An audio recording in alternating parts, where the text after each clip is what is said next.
knitting friends. My tripod thing is very like wobbly today. Sorry if you get motion sickness. Anyway, hi, welcome back to my knitting room. If you're new here, welcome to my knitting room. My name is Melissa and you can find me at Stitches Be Slippin on Instagram. And this is the Stitches Be Slippin YouTube channel / podcast, mostly about knitting, yarn, all of the knitting related things. Sometimes I get a little distracted. I have ADHD and I get distracted very easily. So yeah, sometimes I go down different crafting rabbit holes. But today, the rabbit hole is pretty much all knitting. Yeah, so I said my name is Melissa. I live in Calgary, Alberta, Canada. It is still beautiful outside. I don't know how. It's the middle of October and it hasn't snowed yet. I don't think it's even frozen yet. Anyway, we're not here to talk about weather. We're here to talk about knitting. So I'm going to talk about all my knitting stuff first, and I'm going to talk about general life stuff last. This episode isn't really very heavy on the knitting. I mean, I've been doing a ton of knitting, but I don't have a ton to show for it. You'll see why later. But before I start talking about knitting, like my FOs and whips and stuff, I hope that you enjoyed my last video, which was not a regular episode. It was my most worn knits, where I showed mostly neutral colored drop shoulder sweaters. But anyway, I hope you enjoyed that, and I hope you found it useful in some way.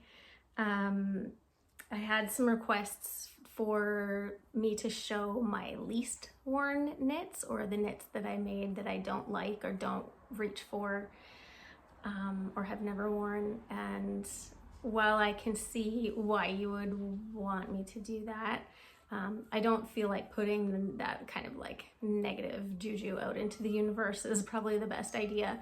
I don't really want to go on the YouTubes and say just like trash patterns or designers or whatever.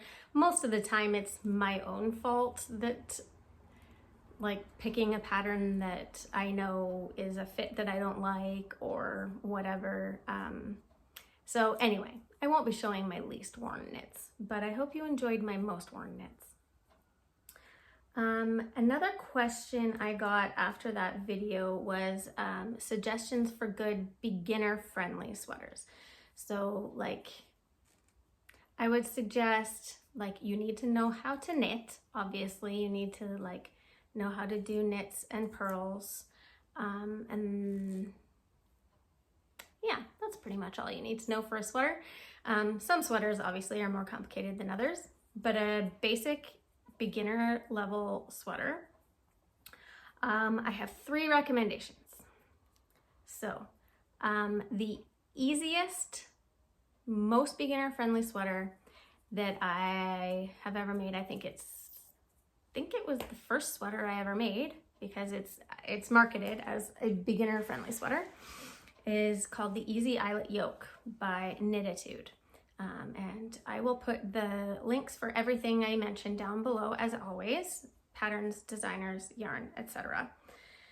And I'm not wearing it today, but this is, I've actually made multiple versions of this sweater just because it's really quick to knit up. It's like a worsted weight gauge, and it's a very beginner friendly sweater. So you cast on, you do a whole few rows of ribbing, and then all of your increases are just yarn overs. It's just an eyelet yarn over. So you're not having to worry about markers, and like make one left and make one right, like that you would have on a raglan sweater.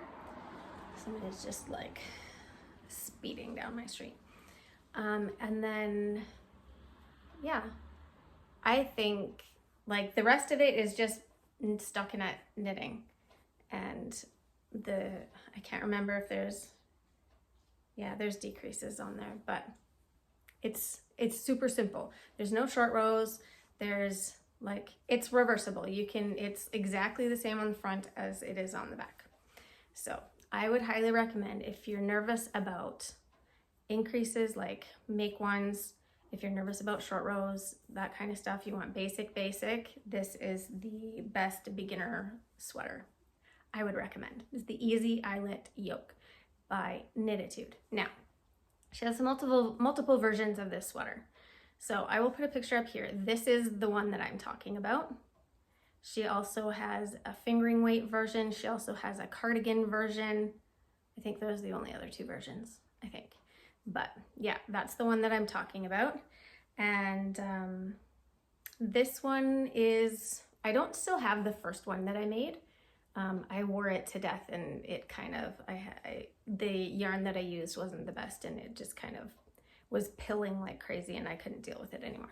But this one, it's a little wrinkled because it's been folded up in my closet. This one I made with a natural, like undyed worsted weight, and then I held it together with a like neon speckled mohair. So it's very fluffy, it's very warm. The neon speckled mohair was, I believe it was Graffiti by Polka Dot Creek. I think that was the colorway. So highly recommend that one. The next beginner friendly one I would recommend is the Flax, which is a free sweater pattern from Tin Can Knits. And it has sizes from baby to the biggest size. I can't remember what the range is, but it's size inclusive. It has a million different sizes. I believe it's worsted weight, I think that actually there's two different ones. There's a worsted weight pattern and there's a fingering weight pattern. For a beginner, I would recommend the worsted weight pattern so it doesn't feel like it's taking you a million years to get there. So yeah, like I said, it's a free pattern. It's a very, very good pattern. Don't be put off by it being a free pattern. It is probably one of the most made sweater patterns on Ravelry.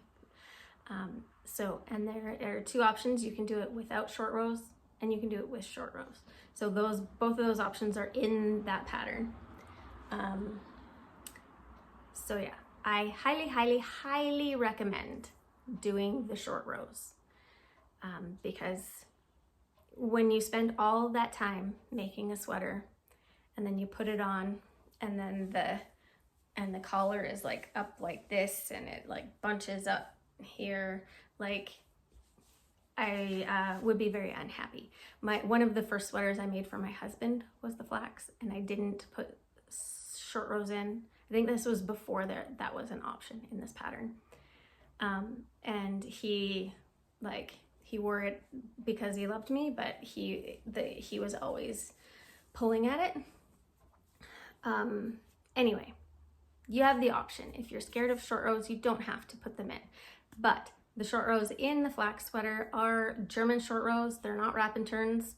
Like even I hate wrap and turns. I won't do them. I substitute German short rows, and German short rows are very, very easy. So I recommend taking like 5 minutes. It will not take very long to look up tutorials on German short rows on YouTube right here. You can even stop this and go look. They're very easy. So don't be scared of the German short rows, and it will make your sweater fit so much better. So that was the Flax. And then the third beginner friendly, it's still a very basic sweater pattern, but the Cozy Classic Raglan, which is what I'm wearing here, it's very basic. It's a raglan. It's just stockinette. The only reason I put it in third place as my beginner friendly is the increases. So they are lifted increases, and they give you this really beautiful, almost like a slip stitch like appearance on the raglans. But again, they're very easy. You just have to take like 2 seconds to look up the tutorial on how to do the, left lifted increase and the right lifted increase. and off you go. This one also has short rows, but this is also an excellent beginner pattern. I've made a number of these actually. This was also, I think maybe after the easy eyelet, I think I made this. This was one of my first sweaters, and I still wear this quite a bit. This yarn is a worsted weight, and I should have said that. The Cozy Classic Raglan pattern is a DK weight pattern, so you can use fingering weight and mohair held together, or you can use a DK weight. I do believe she actually also has a fingering weight version of that pattern as well. So just when you're looking it up, or I'll put the link down below if you want to link on, or if you want to click on that one. But this is a worsted weight. When I first started knitting, I had tons of issues with gauge, as lots and lots of people do. And I sort of got gauge with this yarn. It still ended up bigger than I wanted, but I actually really like the fit, because I don't really like super tight fitting sweaters. I prefer them a little bit more boxy and more ease. And this yarn, I don't think you can get this, like this yarn is, so it was called, I think, Handmade Home Fibers at the time. It is now Sorella yarn, which is like a massive hand-dyed yarn company in the US. And I don't think they dye this color anymore. It was called Less Is S'more. It was like a fall, like s'mores inspired, I don't know. Anyway, this was my, I think it was my first like ordering hand-dyed yarn online. I think this was my first one. So lots of like just gently speckled. Anyway, I love it. It's very comfy. Yeah, so those are the sweaters that I would recommend for beginners, like starting out. And also another hot tip, if you're doing your first sweater, all of these sweaters that I've recommended are, you knit down to here, and then you put these sleeves on hold. And when it's one of your first sweaters, maybe you don't have the, oh shoot, stitch holders. Oh, maybe I have them in here. The most popular ones are called barber cords, knitting barber cords, but there are lots of different versions of them. They come in a little case like this, and it's just this little silicone cord, and you put it on your needle. Here's a needle. Put it on your needle like this, and then you shift all your stitches from here, from your needles onto here, and then that puts them on hold. You can use waste yarn for sure. Like, you don't have to buy the barber cords if you don't want to. You can use waste yarn. But I find as a beginner knitter, when I was using waste yarn and didn't have these, when I put the stitches back on my needles, I put them on backwards, and then that row, my stitches were twisted. I don't think I did that on this one, but I have a few sweaters where when I put those stitches back on my needles to knit my sleeves, the stitches were twisted. So just like it makes like there's that one row where your stitches are all twisted and it kind of looks funny. So anyway, you can use waste yarn if you don't want to buy barber cords or stitch holders or whatever you want to call them. But if you are using waste yarn, then make sure when you're putting your stitches back on your needles that they're not twisted. Okay. I'm just being a little bossy. Okay, so another question I had was, am I a monogamous knitter, or do I enjoy having multiple whips on the go? Those are two separate questions. I sometimes am a monogamous knitter, and sometimes I have multiple whips on the go. I don't always enjoy having multiple whips on the go. I should say always. I always have multiple whips on the go. But sometimes, like I said, I have ADHD, so sometimes I laser focus and I start something and I have to go start to finish, and I don't work on anything else. So that does happen. It does make me very anxious to have multiple whips. Just knowing that I have all kinds of different things that I could work on. So I pick up one thing and then I immediately feel guilty for not working on the other things. So yeah, but I think that's kind of like a universal maker feeling. There are some people out there who are monogamous knitters and just have one project, and I salute you. Yeah, you'll see in my whips section my thought processes behind starting new things. Yeah, so another thing I haven't done for a while, when I very first started podcasting, I did a segment called Things from My Knitting Room, and I haven't done that for a long time. And the only thing that reminded me to do that is recently I posted a reel to my Instagram, or like a video in my stories, and then I posted it as a reel of me winding up my yarn, and a whole bunch of you wanted to know about my yarn winding station, yarn winding setup. So it's behind me back there, and I don't want to pull it all the way out. So I'm going to put up the video up here, the reel that I posted to Instagram of me winding my yarn. So I have my Swift on one end and my winder on the other end. They're just, you just screw them on like you would onto a table or whatever. But I never move them. They are permanently on there. And so I don't ever have to, if I have to wind yarn, there's nothing stopping me. Usually, before I had this set up, I'd be like, oh, I have to get the Swift out and I have to get the winder out and set them all up, and then I have to take them all down afterwards. And I know that's super whiny, but any slight inconvenience stops me from doing things.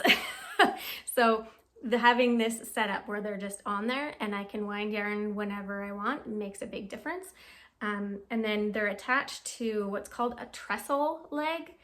I believe it's for if you buy a tabletop, and then you can buy the legs to put underneath it, and it's adjustable, you can move it up and down. I think it's maybe for like an art table. I don't know what it's for. Anyway, it's from IKEA. It's called Mitt Back. I'll put the link down below if you want to go check it out. It's not super expensive. I think I paid 50 bucks Canadian for it. And yeah, you obviously have to have room for it in your space, but yeah, I love it. And that's all my rambling about knitting related stuff that's not actually showing you any knitting. I only have one FO today, and I can't even show it to you because I gave it away already. I think I had just started it on my last episode.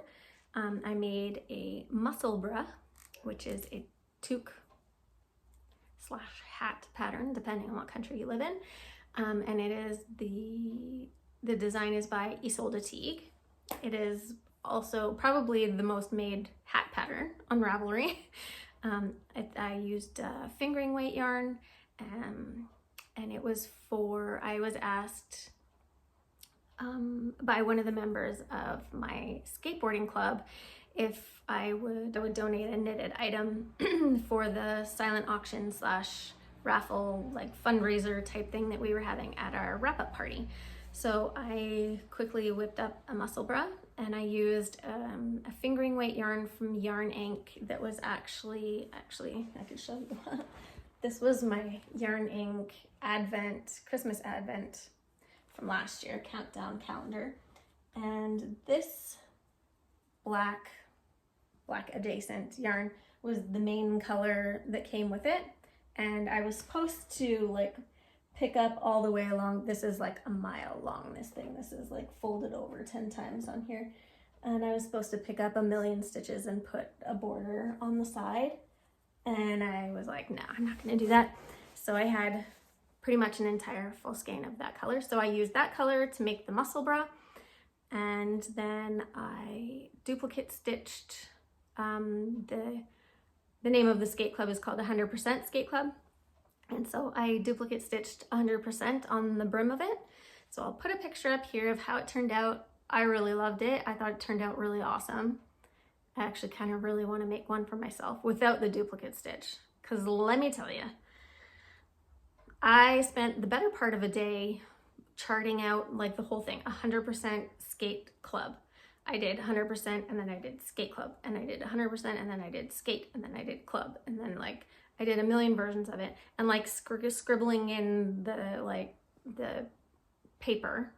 I have actual, like, it's called color work paper. It's from Vogue Knitting, I think. Here, let me grab it.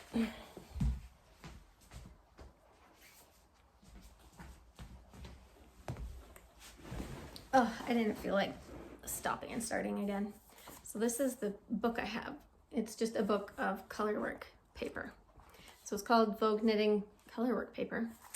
And it's 96 sheets in 2 gauges. So the first half are, what is it? 5 stitches by 6 stitches, 5 stitches by 6 rows. I don't know what that means. But, oh, this must be the in-between. So you can see on this side, the stitches are bigger. And on this side, the stitches are smaller. So there's more stitches on this side than on this side. Anyway, that's what I use if I have to chart something out. So I was charting like a motherfucker for like hours. And I finally got like it how I wanted it. And I counted out like how many rows were on the brim and what would fit. And then I started the actual duplicate stitching. And I did the like 100% like 10 times probably, to get the tension right so it wasn't puckering and so it looked okay. And then I was like, fuck it, I'm not doing skate club because that will take me forever. It took so long to do just the 100%. So hopefully they enjoyed it. They put it in the silent auction, and I think it sold for like $60 or something like that. So that's not bad. And the woman who won it is the founder of the skate club. She started this club like 10 years ago because she was going to skate parks and there weren't any other women around. And so she started her own club so that she could like encourage women to skate, women and girls, and gender diverse, female identifying people, so that they could have like an inclusive space. Sometimes going to skate parks as a woman is a little intimidating. So anyway, she won the toque, the hat. So that made me pretty happy that she won it, because she created a really awesome club. And if it wasn't for that club, then I wouldn't be as comfortable on my skateboard as I am. So yay. Okay.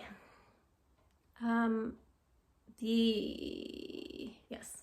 Okay. So that was my only FO. Sorry about that. The reason I only have one FO is because my whips. Okay. So I think I was about halfway through the body on this one last time. Oops. I dropped a needle on the floor. Where's the other one? Oh, there it is. Okay. I don't know why I have needles floating around in my bag.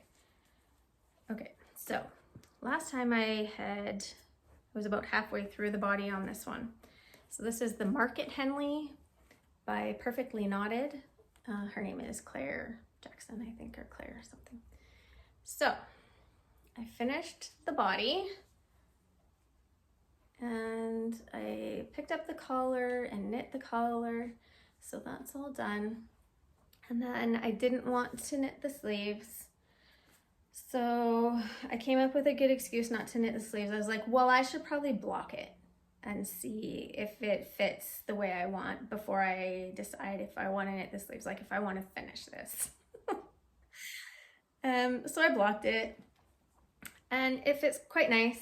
I was also a little unsure of the yarn because it's a little, I'm always this way with this yarn. This is Sonder Yarn Company's Sunday Morning 4-ply. And it always feels like a little crunchy when you're working with it. And when I finished the body, I was like, I don't know if I like this. And then I blocked it, and it drapes nice, and it's not as crunchy. It feels quite nice and soft. So it is, I do like it. I just really don't want to knit the sleeves. I really, really don't. So anyway, I did pick up the stitches for one sleeve, and I think I knit 2 rounds. So that's how far I've gotten on that one. Pat on the back, pat, pat, pat on the back. So yeah, that's all the progress. I mean, that was a lot of progress. I think I was only probably about here on the body, and I finished the whole body, which is not a small feat. This is fingering weight all over texture. So I do like I like how the Henley section, I like how that worked out. It's teeny tiny yarn. So when I was picking up, I was like, do I really have to pick up that many stitches? It doesn't seem like that big a space, but it worked out pretty good. And then the ribbing kind of sucked everything in, and I had to block it. I might need to reblock this part because it kind of sticks out funny, but anyway, I will get to those sleeves eventually, maybe. Let me show you that yarn. Sonder Yarn Company, Sunday Morning 4-ply. It's 75% BFL and 25% Masha. It's blowing out big time there. This is the name, the colorway is Whale Watching. So it's just a light gray, a cool light gray. Oh, found some candy and some lip stuff. Okay, this is living in my, what's it called? That Crafty Little Fox, I think. I always get this one mixed up. Bag from when I went to Flock Fiber Festival in Seattle. It's like wax canvas, and it's got the Seattle fabric on it that I love. It's a great, great, great bag. Okay, so that's in there. Oh, and see, these are I realize now why I had some needles in my bag is because I needed the needles for something else. So that's kind of the kiss of death sometimes for whips, is when you take the needles off to use them for something else, and then you're like, I do want to finish it, but we'll see. Anyway, I have those stitch holders / barber cords, whatever you want, in here holding my sleeve stitches on, because I did pick them up. Okay, so I haven't worked on that one for a while because remember last episode when I was like, I really want to do the MKAL, but I don't really have any yarn in my stash that will work for it, and I can't buy any more yarn because I just bought a whole bunch of yarn this summer at all these festivals, but I do have a gift card at Stash Lounge. But if I go to Stash Lounge, then I'm gonna use that gift card, and then I'm gonna buy a whole bunch of other stuff and blah, blah, blah. So I'm not gonna do the MKAL. So I think it was like maybe the next day, I decided I was gonna do the MKAL.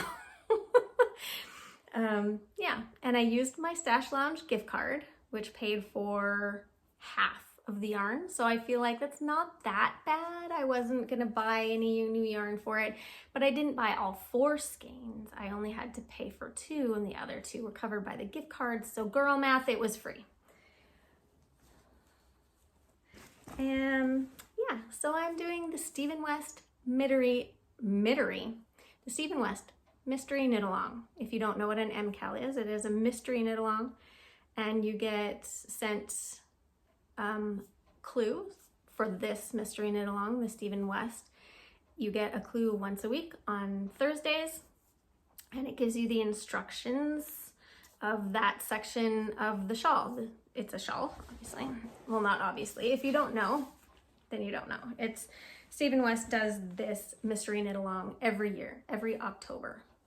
and it started on October 3rd. And we have had 2 clues. Third clue's coming out tomorrow. But let me show you my yarn. I should show you full skeins. Sorry, not super prepared today. I didn't even go into stash, so I feel like I was kind of winning on that one, because if I'd have gone into the store, it could have been way worse. But I was looking online. What happened? Oh, yeah, I was like, I did something that I was really, really proud of myself for, and then I was like, okay, I'm gonna reward myself, and I'm gonna go on Stash Lounge, and I'm gonna see like if they have any yarn that I might like to make the mystery knit along. And I was on there, and I was like browsing through like all the fingering weight yarn, and I saw that they're carrying botanical yarn now, which is amazing. I saw botanical yarn twice this summer, once at Flock, once at Knit City, didn't buy any, regretted it instantly. And anyway, Stash Lounge brought in botanical yarn, and they had these 2 colors. They had a bunch of colors on the website, and these 2 just instantly like stuck out at me as the colors that I wanted to make my mystery knit along with. And this color is incredibly hard to capture on video, in photographs. You have to see it in real life. It's close to this, but it just doesn't, you can't see how vibrant and like it looks in pictures and videos and stuff. It looks more orange than it is. It's very like corally pink and beautiful. It's got some speckles in there, not a lot. I don't know if you can even see you can't see. Anyway, these 2 together. And what are they called, would you ask? I do not know, but I have my tags in my bag and some gum. Okay. The pink is called Tulip Louvre Orange, which is misleading because it's pink. It's an orangey corally pink. Maybe I should look up Tulip Louvre Orange. Maybe it's a flower that looks like this, probably. Anyway, the base is my favorite base. It's the same base as the Polka Dot Creek fingering weight and Yarn Ink fingering weight. It's 75 merino, 25 nylon superwash, and it's 463 yards. So that one is called Tulip Louvre Orange, and this one is called Pampas Grass. In pictures, when I take pictures of my shawl that I'm working on, this always looks gray, but it's actually like a really light sandy beige. And they look very nice together, I think. And it just so happens that I already have this bag. This is also from Botanical Yarn. I bought this at Knit City in Montreal from Botanical Yarn. And I thought, well, that's the perfect color for this. Well, that's not what I thought at the time when I bought it, but when I was looking for the perfect project bag to put my MKAL project in, I was digging through my bag of bags. You know what I mean, don't deny it. I came across this one and I was like, yep, that's perfect. Okay, so I finished Clue 2 yesterday. I knit like a motherfucker yesterday for hours to finish Clue 2. It was so much knitting. And that is why I don't have very much knitting to show you, because I've been working on this like crazy. Okay, I don't know how I'm gonna show it to you because it's a bit big, but you'll get the gist. Okay, so Clue 1, if you haven't seen it, I mean, you've probably seen it because not everyone, a million people on the internet are making it. So, bleh. clue 1, you started with making these semicircles. Here, there's 1, there's 2, there's 3. And then after that, we did some garter here and like modular attached to the semicircle as we went. And then we like attached to both circles as we garter stitched there. Then we did the same thing over here, garter, garter, garter to attach those two, and then a little garter on the end. And then, yes, in clue 1, we also did these bubbles along the tops of the circles and the tops of the garter rows. And then for clue 2, we got to do brioche. I was very excited. I was hoping for some brioche this year with Steven, and Steven loves brioche. Anyway, we got brioche. And in the brioche section, we got to do our mohair dare. So every year, Steven likes to encourage people to play with color and to play with textures. And one of the things he does every year is a mohair dare. So if you want, he picks certain sections where you can add mohair into your shawl. And of course, if you've been here long enough, you know that mohair is my favorite thing in the world. So of course I added mohair, and my mohair is beep, beep, beep, beep, beep. This is, and this also looks different. Like it looks like baby pink on there, but it's actually like a corally pink. It really makes me mad that nobody can see what actual colors my shawl is. And it's Frankie Gray Fibers mohair, 70% kid mohair and 30% silk. And the colorway is called Chick Flick. And so that mohair I held together with my main color, and that's the back of the brioche, the underneath of the brioche. So on the back, it's the front of the brioche, but that's the back. That's the wrong side. So that is how it goes. So we did a long ass row of brioche, and then another long ass row of bubbles, and then another long ass row of brioche, and then another long ass row of bubbles. This section was the clue, is like brioche bubbles, brioche bubbles.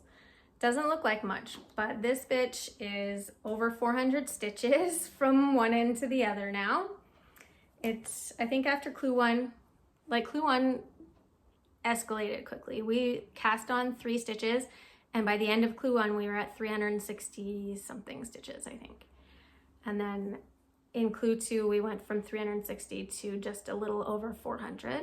So we're just, like, it wasn't a lot of rows, we're just like increasing every other row kind of thing, but that's a lot of knitting, 400 stitches every row. Half of them are brioche. And yeah, I have a couple of little oopsies in my brioche section, but that's okay. And yeah, I can't really tell on camera maybe how fluffy it is back there, but I can feel it, so that's what counts. I really enjoyed doing the bubble section too, actually. A lot of people were complaining like, oh no, not more bubbles, because they didn't enjoy making it. So what you're doing is, so basically you just knit back and forth in stockinette for like a number of rows, and then using your main color, you knit into this stitch that's like so many rows below and pull it up, and then that makes kind of this bubble. And people were like not enjoying the picking up that stitch from down below, and so I whipped out my stitch fixer tool that's in here somewhere. I can hear it clinking. I have this little keychain with all these just different little stitch fixers. If I wasn't lazy, I would have pulled out my actual set of crochet hooks and found one that worked, but this was close by, so this is what I used. And so instead of like using my needles to go down into that row, way down there, I just used my crochet hook and picked it up and put it on my needle, and that went significantly faster. So I am curious to see, I'll put a picture up here. I just took a picture of my finished clue 2 so you can kind of see the whole thing together. I'm curious to see where he's going with this tomorrow. Hopefully it's not just getting bigger and bigger this way with 400. We're already at 400 stitches. He says it's going to be a large shawl, so I'm a little nervous. I do think we're probably going to be doing something at the bottom here as well, because these are all like cast on edges and it's not an I-cord edge down here. So I do feel like we're going to be picking up these stitches down here and doing something else down there as well, because there is I-cord on the edges on the sides, but this bottom here isn't finished. And if we know Stephen West like we think we do, well, all I know is Stephen West isn't gonna leave that unfinished edge at the bottom. I don't think, anyway. That's just my educated guess. Okay, so that's all my MKAL knitting. That took forever. It took almost a full week for me to do that clue, which, I mean, some people might think that's fast, but I have a lot of time on my hands, and it was a ton of knitting. Ton of knitting. So if you're knitting the MKAL and you're nowhere near finished clue 1 or clue 2, don't worry about it. It's so much knitting. And even Stephen West himself says, embrace your pace. It's not a race. Yes, there's a clue every 4 weeks. It doesn't matter how fast you get through your clue. Just enjoy it. It's really, really enjoyable. And the point of the whole mystery knit along is like, there's thousands of people all over the world making the same pattern at the same time. And like all the pictures on Instagram of everyone's colors, this happens to me every single year. I pick these colors that I love and I think they're so awesome and they look so beautiful together. And then I see all these other color combinations and I'm like, why didn't I choose those color combinations? And like, I'm at the point now where I'm pretty tired of these colors. Like when you knit with the same colors for a really long time, then like at the end of it, you don't ever want to look at them again. So that happens too. Anyway, so on week 1, so the clues come out on Thursday. On week 1, I think I was done clue 1 by, I think it was like Monday or Tuesday maybe. And then I was like, well, I don't want to knit those sleeves. And I didn't really have anything else like mindless to work on. So I was like, I should just cast on something mindless to work on. And then I was just like scrolling through Instagram and I came across, like one of the things that came across my feed was Hohi Locatelli. And she just posted a picture of a pattern that she released, I don't know, last year or earlier this year or something, and she was just having a flash sale on this pattern. And I was like, ooh, I love that. And I thought about it and I was like, I have the yarn, I'm pretty sure I have the yarn, I could make that. So I wouldn't like, so you know, like you see that, you see the pattern, you're like, I really like that. And then you think, do I have yarn for that? And if you don't have yarn for that, then you're like, maybe some other time. But you see the pattern, you really like it, you start thinking, okay, I have yarn for this, I could make this. And so all sense and logic goes out the window. I buy the pattern, I wind up the yarn, I start making it. And this is not the mindless. I was like, I should cast on something mindless to do in between my clues of the MKAL. Like I don't want anything serious that's like whatever. And so I picked the Emory vest by Hohi Locatelli. I'll put a picture up here of the pattern. Yeah. It's a beautiful vest slash slipover, whatever you want to call it. It has 5 different cable charts. So yeah, I fought with it in the beginning, casting it on. I was really confused in the beginning because what was actually the right side I thought was the wrong side, and I was getting a little confused on which side to do my cables on and all that kind of stuff. But anyway, I persevered because I really, really want this vest. I think it's really pretty. So here's how far I've gotten on that. So this one, this is the central braid. It's sort of like the antler type cables. This one is just a basic cable that goes all the way down. And this is like a slip stitch, whatever. And then this one is, what does she call it? What does she call this section? I can't remember, but it goes like a diamond, I think. It has like a big diamond cable, and then there's like pearl stitches in the middle, like pearl bumps and stuff. So anyway, that's how far I've gotten, not very. And I just finished clue 2 yesterday, and the next clue is coming out tomorrow, and I'm recording a podcast and going to be editing it all day, so I don't think I'm gonna get any more done on this before the next clue comes out. So anyway, doesn't matter, it's pretty, and our whips aren't going anywhere. So if you cast on something because you love it and you have the yarn, or you like buy new yarn or whatever, just cast it. Like, if you want to cast it on, just cast it on. If it's, I don't know, don't give yourself grief about how many whips people think you should have or whatever. Like, just do you. You do you, girl, and fuck anyone who has any opinions about it. It's your life. At least that's how I justify my cast-ons. So the yarn I'm using for this is a, what is it? I think it's a bulky weight. I think she calls it bulky weight in the, I don't know. It was like, it's a blur.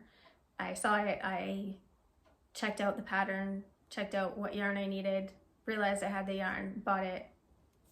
It was done. So I don't really remember much about the whole, like, looking at the pattern phase. That was a bit of a blur. This was kind of maybe like a little ADHD, like, feed the, whatever it is. What is it that you're looking for? Dopamine, or I don't remember. Anyway, my yarn that I'm using is Woolfolk Far, and it is, I don't know what the 100% Ovis 21 Ultimate Merino Wool. Okay. But if you know Woolfolk, you know that it is soft, and it is like a chain, like almost rope type construction, which means there's lots of air in there, and it's very, very, like, this is a worsted weight, I believe. So it's thicker, but it's really, really light, lightweight. So it's warm, but it's lightweight. And I'm holding that together with a Surrey lace weight. And this is called Oatmeal, and it's from Polka Dot Creek. And I only have one of these, so I am gonna need another one of those. So I will eventually have to buy one skein of yarn for this. But that's not bad, considering I had all of this Woolfolk yarn in my stash. All of that Woolfolk yarn was a gift from my friend Karen. She sent me a kit. It was supposed to be for, what was that pattern called? It was a pattern by Maxime Cyr, I think he's part of Les Garçons. And his pattern was like a shawl with this as the main color, and then with like spin cycle type, like hand spun, whatever, for the bumps. I think it's called the bumpy shawl, or bumpy something. Anyway, I tried it, I cast it on, like, I thought it was gonna be amazing. And the part where you do the bumps, I was like, oh hell no, I'm not doing this. I did, like, you start these tiny little stitches and then you're making your way up. And so I don't know, I maybe even had 10 stitches, or I don't know what it was. Not very many stitches when I did the first bump. And just the way that you did the bump, like, and then you make this whole big shawl out of it, I hated it. It's like, nope. I MKAL no. So I saved the yarn, didn't know what I was going to do with it, and now I have found a purpose for it. So it's eventually going to be an Emory vest. So this is the back. Here's where the collar will go, and this is the left shoulder and the right. Yeah, holding it the wrong way. Anyway, that is living in my Fringe Supply Company bag, which you can't buy anymore.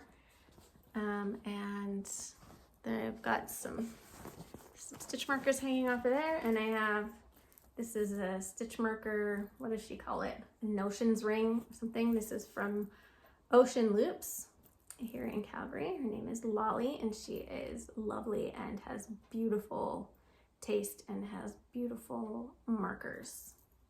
Stitch markers, she makes stitch markers. Notion rings, she makes necklaces with rings on it for your stitch markers, all that stuff. Okay, so those are all my whips. Well, let's be honest, those aren't all my whips. But a girl can be mysterious and have other whips that she doesn't want you to know about. So, acquisitions, I don't have a lot of acquisitions. I acquired 4 skeins of botanical yarn for my mystery knit along, so I have shown you those already. I did order some yarn yesterday or day before yesterday, but it hasn't arrived yet, so it doesn't count as an acquisition for this episode. I will probably show it to you next episode, so stay tuned for that.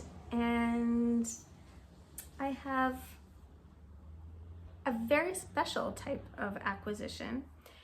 A few knit nights ago, knit night has started back up, which is fantastic. I missed it a lot over the summer, but I would have missed them all because we were away all the time.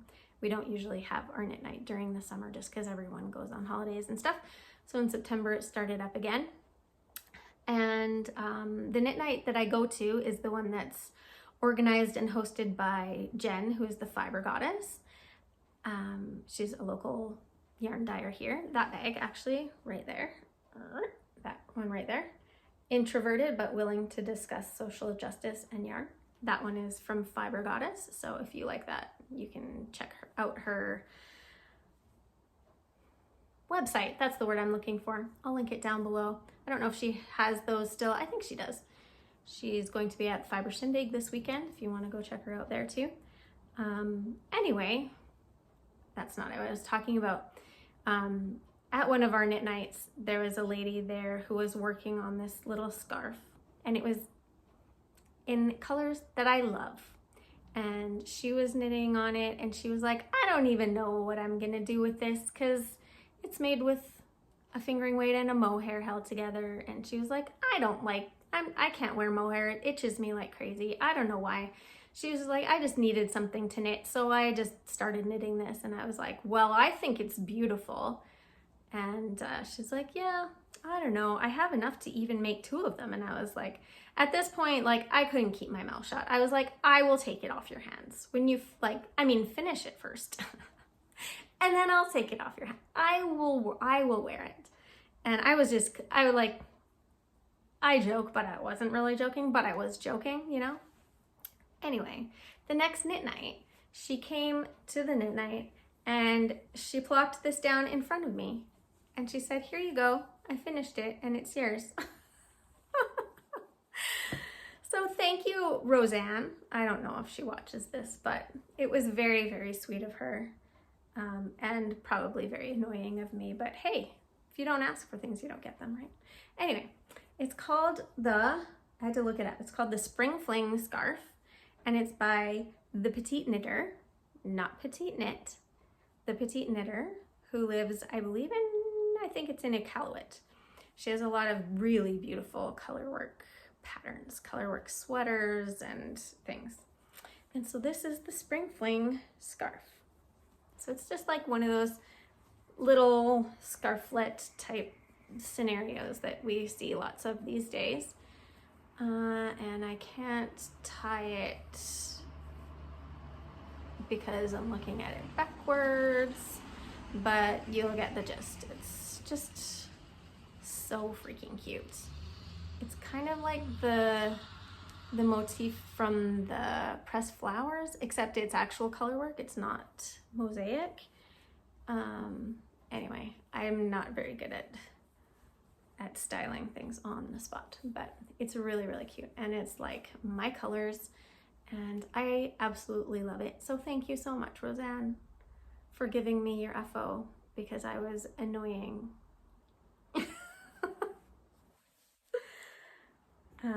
I've worn it quite a bit actually. So yeah, I think that's pretty much all the knitting I have to talk about today. So, I mean, I'm almost an hour in, so that's not too bad.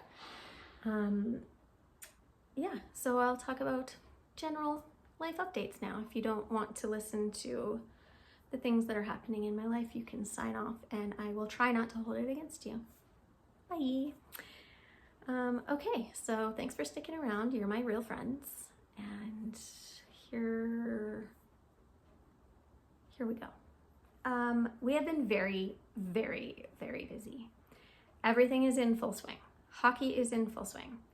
My older son is diving. Diving is in full swing. He's doing diving and hockey. My older son is playing hockey. And so all evaluations are done. They've got their teams. They've been practicing for like a few weeks. And now they've got games scheduled. So it's just like every night there's multiple things. There's hockey practices, hockey games, diving. Dave and I try to go skateboarding once a week. They have an adult night at the indoor skate park here, so we try to go to that. And it's always on the same night as diving, so someone's got to take him to diving, and then someone's got to come and pick him up so the other one can go to skateboarding.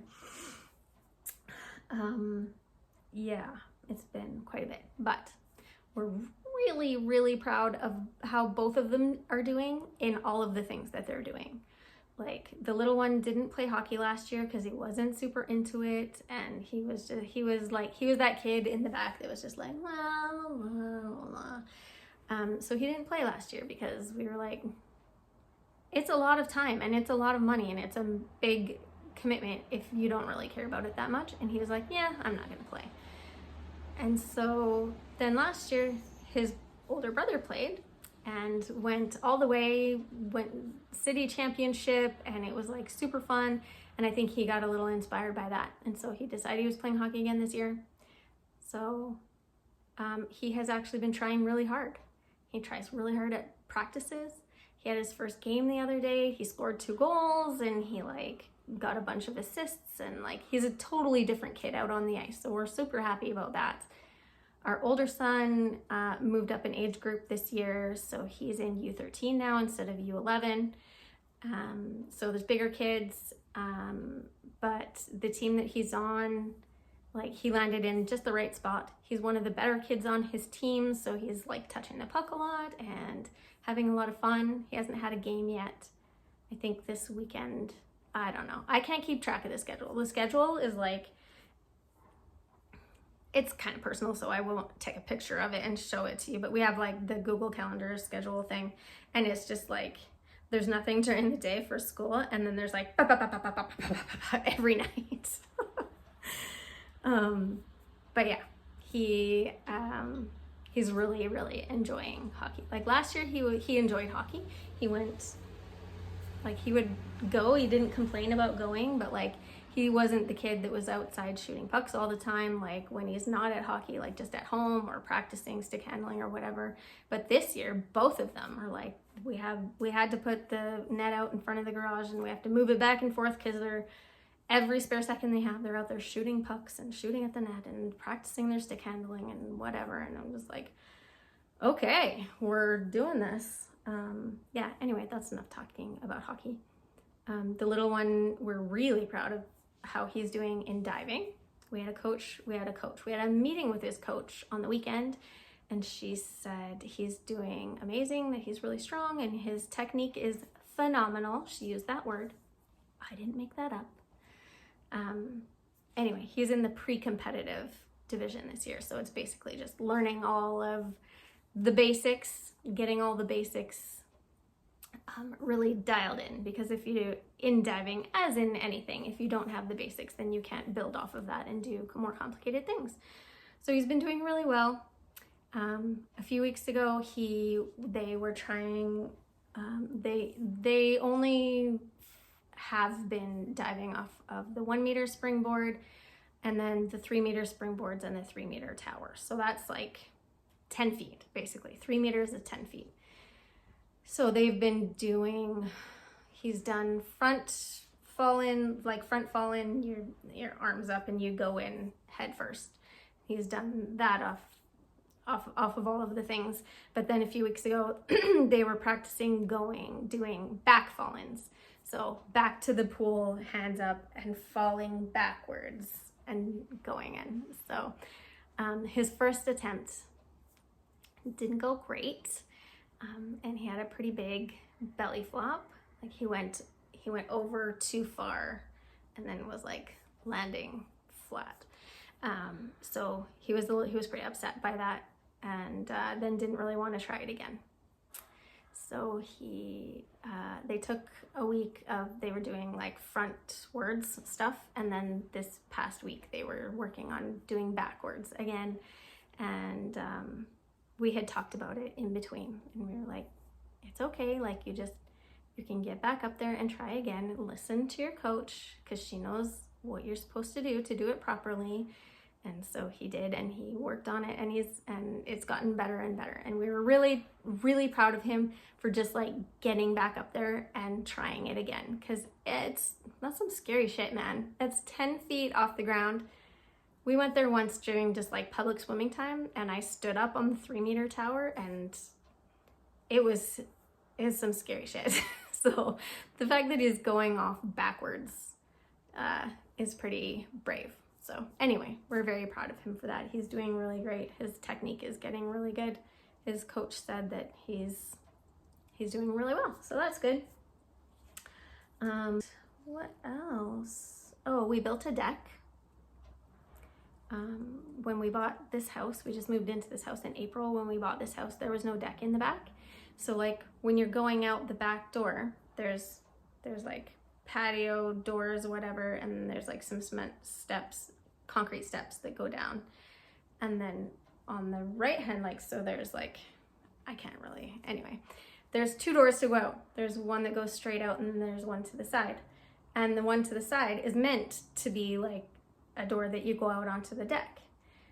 But there was never a deck built, and this door had literally never been used. The lady that owned it before had planted a bunch of flowers, like there was peony bushes and rose bushes and things, and they were very pretty, but we really wanted a deck. So we transplanted all of the peony bushes, and we took out the rose bushes, and we'll just plant more. We just moved them to a different area of the backyard, and we built our deck. Dave, you guys remember Dave from a while ago?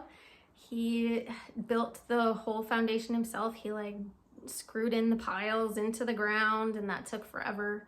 That was really difficult. And he built all the base with all the big joists and whatever you call them.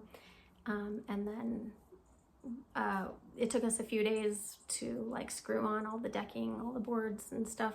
We still have things to do, but like in the spring, probably, we still have to put like the cover up the outside so you can't see underneath. We still need to build some steps and all that kind of stuff. But that door that had never been used, now when you open it, you step out onto a deck.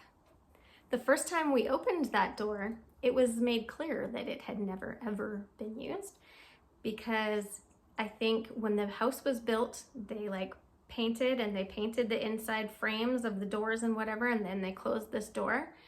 And then it was never ever opened again, because the first time we opened it, like all the paint just peeled off, like crumbled off into a whole bunch of pieces, and there was like crumbling pieces of paint all over the floor. Anyway, she just didn't want a deck. She was an older lady, and she just wanted her flowers. So now we have a deck. Well, I should put a picture up here, and that's our deck that we built. all of our neighbors were like, you're building it yourself? Like, really? Like, you're gonna do it? They couldn't believe that we weren't hiring someone to do the deck, but it saved us a lot of money. And Dave likes to have little projects to work on, so it was good for him. He likes to, he calls it like silly bugger in the yard. He likes to just kind of like wander around and do things in the yard and fix things up and whatever. Anyway, we built a deck. We bought a TV. There was one night last month, no, it would be within the last 3 weeks. Both of our kids were gone to separate friends' houses for sleepovers. And this has never happened to us before, where both kids are not home and we're home. And we were like, what are we gonna do? So we went out for TV. We went out for dinner. And then we were gonna go to a movie. Because we didn't have to pay, like, usually we just go out for dinner and then we come home because we don't want to pay the babysitter for like dinner and a movie because babysitters are really expensive. So we were gonna go to a movie and then we were like, I don't feel like going to a movie. And we still needed to get a TV because we, like, the way we configured our bedroom in our new house, we needed a TV for our bedroom. And so we were like, well, why don't we just go buy a TV and we can go home and set it up and watch a movie on that. So that's what we did. Because we're old and boring, and our idea of a good time is going and buying a TV and then watching a movie on that TV in bed. That's what we did. Yeah, and we had Thanksgiving this past weekend. So here in Canada, it was Thanksgiving on the weekend. So we had a couple of family dinners. We had my family and then Dave's family, and yeah, one night, whichever night, our little one went for a sleepover at his friend's house. This was not on a Thanksgiving dinner night, but he went for a sleepover, and so that night we watched. Our older son likes to watch movies that the younger one doesn't necessarily want to watch. So whenever the little one's gone, the big one gets to choose what kind of movie to watch. So we watched Avatar, and it was a really good. It was very thematically timely, because the whole premise of Avatar is like these people who arrive on this planet and they want to use their resources, and they have these pesky indigenous people who they're trying to get rid of because they want to use the resources on this planet. So they're like they're colonizers, and they're trying to get rid of the indigenous people. And so then obviously the avatars they're not avatars. Anyway, I'm sure you've seen it before. So we were talking on Monday, which was in Canada, the Monday of Thanksgiving weekend is called Indigenous Peoples Day. Sunday is called Thanksgiving. Monday is called Indigenous Peoples Day. In America, I believe it's Columbus Day. So it's a day where traditionally white people celebrate the colonization of the Americas and basically the genocide of indigenous people. So we were talking on Monday after we had watched Avatar on Sunday. We were just kind of talking about the themes of the movie and kind of like the moral of the story. And I'm proud to say that my kids get it. He got it anyway, about, we came here, we're the white people, we're the problem. We came here and we took the land for ourselves, and we either murdered or displaced all of the indigenous people, and it is still a problem today, and all that kind of stuff. So we had a pretty good, deep conversation about that. Yeah, and I don't know what else to talk about. Halloween's coming up. The older one wants to be John Wick for Halloween. He hasn't, to be clear, he has never seen any of the John Wick movies. He's 11. I mean, some 11-year-olds can watch the movies like that. He cannot. But apparently John Wick came on Fortnite at one point. There was like a John Wick skin or character or whatever you call it. And so he thinks John Wick is cool. So he wants to be John Wick for Halloween. So I ordered him a black suit on Amazon. And that's his costume. And with like a black shirt and a black tie and a black suit. He's got long hair like this anyway, so he told his friends at school that he was going as John Wick, and they were like, well, you got the hair for it, so that's good. The little one wants to be Captain America, so that's pretty easy. Just order the Captain America costume. Yeah, our new neighborhood that we're living in now apparently is very, very busy on Halloween. Our last neighborhood, I think the most kids we ever got at that house in the however 13 years that we lived there, I think the most kids we ever got was like 12. And apparently, like, this neighborhood that we live in is full of kids. There's kids everywhere. There's kids, like, from the time school lets out till bedtime, there's kids crawling all over the neighborhood. And apparently we're gonna get like upwards of 200 kids on Halloween. So I have stocked up on Halloween candy, and we've decided, we've never done this, but this year I'm gonna stay home at the house and hand out candy, and Dave is gonna take the boys out. Mainly because I'm not a huge Halloween person. I don't love going around and seeing like all the gory, all that kind of stuff. I think I've talked in previous episodes about why I don't love Halloween. But for the first year ever, I am going to dress up for Halloween. I haven't done it probably since I was late elementary school, early high school. I'm not a high school person. I'm not a Halloween person. There was a traumatic event in high school that made me not like Halloween for a really, really long time.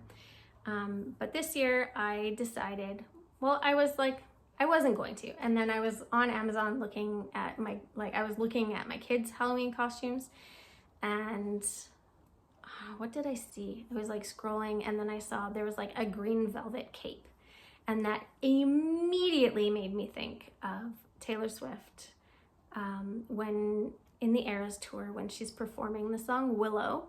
She's wearing like this big, beautiful green velvet witch cape with a yellow dress underneath. And so I immediately thought I should dress up as Taylor Swift from the Eras tour performing Willow for Halloween. So I have a yellow dress, I have the yellow cloak. Maybe if I am feeling adventurous enough, I'll put them on and take a picture and put it here. If there's no picture there, then sorry.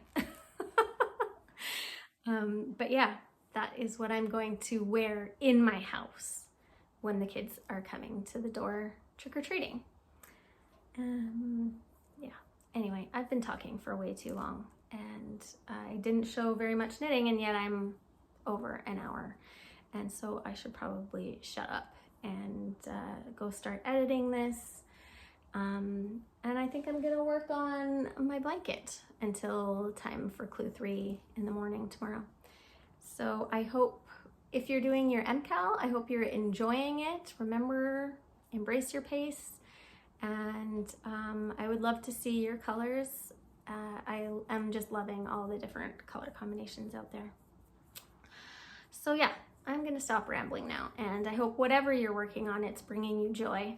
If it's not bringing you joy, put it down and work on something else. You don't have to work on it. There's no laws. Yeah, anyway, blah, blah, blah, blah. Thank you for watching. And I haven't said this for a long time, but if you like my videos, please feel free to share them.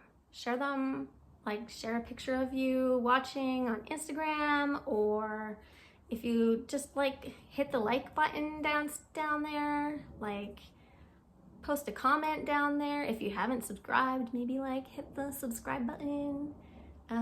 Just whatever. If you like me, if you like my videos. This is getting awkward. Okay, thanks for watching. Bye.